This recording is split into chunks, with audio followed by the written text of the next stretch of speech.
Hey guys, Block by Block here, lightning address in the description and probably somewhere up there if you want to support the channel. Guys, this might just be one of my most important videos. If you use a hardware device, you have to watch this video because when you bought your hardware device and you clicked generate seed, you are assuming the seed phrase that was generated in a truly random manner locally on your device in the correct way. However, there is an attack vector where your seed phrase could actually have been a predetermined seed phrase by a malicious actor who can now control your Bitcoin. Think about it.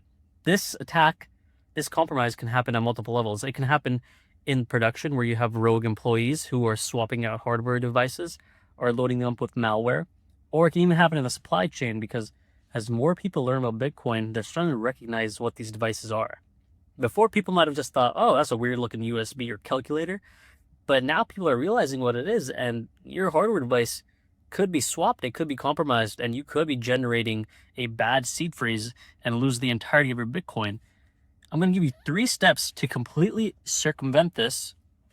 3 steps where you can mathematically determine that your seed phrase is generated truly, randomly, and authentically on your hardware device. All right, guys, hear me out. So the first thing you want to do is you want to use a cold card. Don't use a Ledger or Trezor, guys. Seriously, don't use a Ledger, especially. I know that they might make you feel secure because it's a physical hardware device, but you might as well leave your Bitcoin on a exchange or a hot wallet at that point. Even a cold card, you might as well leave it on an exchange if you're not using this method. So what's the method? Listen carefully. When you generate your seed phrase on your cold card, yes, use a cold card. This is your life savings here. Don't use some advice that where you have to connect through your USB port. A cold card, let's use a micro SD. So that's one thing that makes it more secure. Use the dice roll function. When you use the dice roll function, you have to do at least 50 rolls, and then you get this very long number, and essentially your cold card will use that number to generate a seed phrase. Here's what you do. You use an online tool. You can use the iancoleman.io. I'll link it in the description below. There's some other ones as well.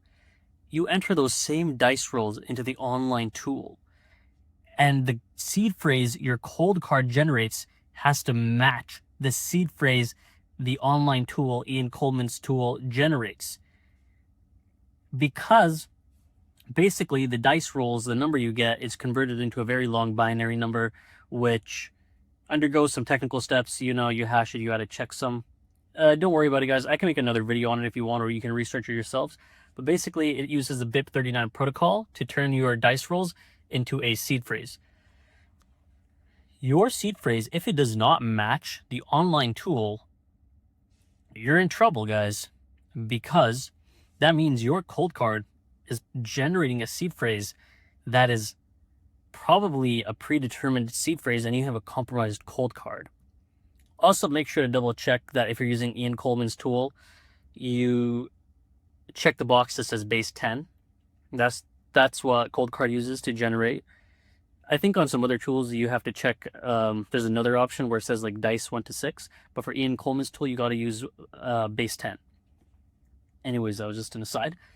I'll link a video below that really goes into depth and explains step by step how you do this exactly. But when you see that your seed phrases match, you're not going to use that seed phrase now. That seed phrase, you verified that it's correct, that they match. But that was just a test seed phrase. Because it's already been entered into the online tool, you don't want to ever use that seed phrase again. You want to do this a couple times, make sure it's matching every single time, before you finally generate your seed phrase offline, your official seed phrase offline, which you do not want to enter into the Ian Coleman tool on your cold card. Now you have your secure seed phrase. Step 1 is done, guys. Congrats. Step 2, when your cold card generates a receiving address, and this is a step a lot of people miss. When your cold card generates a receiving address, you want to verify that that receiving address is actually being generated, it's actually being derived from your seed phrase. This is done using the BIP32 protocol. Again, you can watch some videos on BIP32 and how you have hierarchically deterministic wallets, where you basically have your seed phrase, which generates, a master private key and a master public key, which later generate child key pairs and Bitcoin addresses. That's for another video. But just know that your Bitcoin address needs to be derived from that seed phrase.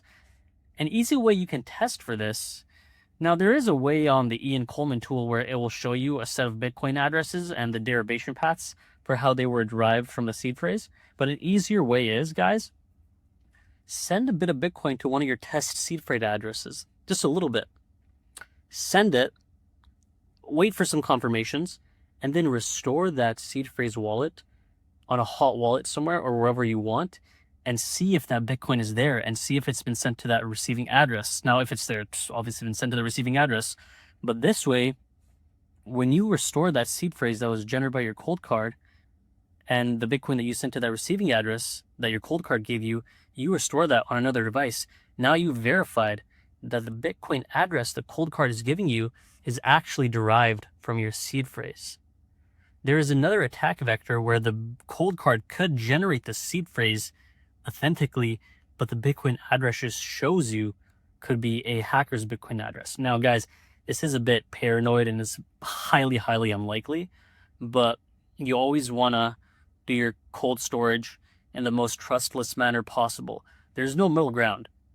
Either just leave your Bitcoin on an exchange or do cold storage the right way and mathematically verify that your device is not compromised. Don't do this in-between thing where you get a ledger, guys. It is stupid. Just do one or the other. So that's step 2. Step 1, we authenticate our seed phrase. Step 2, we authenticate that our Bitcoin address, or addresses, obviously, because the cold card is going to use different derivation paths to generate more and more addresses. But we verified that these Bitcoin addresses are being derived from our seed phrase. Now, the final step you can do is, sorry guys, my back. So, oh my god, I think I just forgot the final step. That's not good. Oh yeah, the final step. The final step is, yeah, this is not really a step, but it's just me warning you guys. Always use the micro SD for your cold card. When you want to sign Bitcoin transactions, you always use a micro SD. You insert it into your computer, you get the partially signed Bitcoin transaction, and you transfer it over to your cold card to sign it offline, and then you insert the micro SD back into your computer and you read that transaction data, guys. Read it. Make sure it doesn't make sense. Are these UTXOs, are these input and outputs matching? You know? And then, that's the beauty of cold card too, by the way, and the beauty of Bitcoin is the simplicity of the transaction data. Even if you don't know how to program, it's not too hard to read. You just need to understand how Bitcoin's UTXO model works.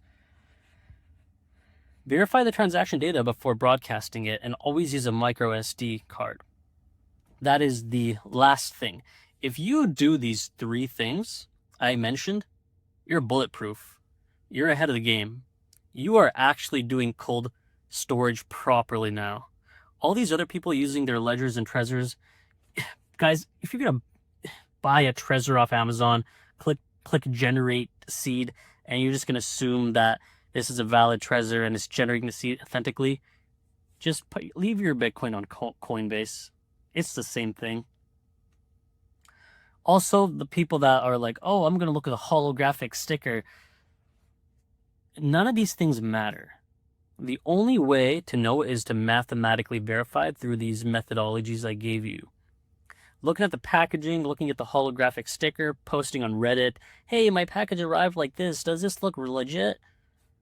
Useless, useless, useless. Use this method. I'm going to provide you with all the necessary links and more comprehensive videos by some other YouTubers who have gone through these steps and broken them down. And please, guys, this is your life savings for some of you here. You want to do this securely and properly. Anyways, I hope this video was helpful, and I will see you guys next time. Please like, comment, subscribe, leave any questions below, and Lightning address if you want to help support the channel. Anyways, thanks for watching, and I'll see you next time.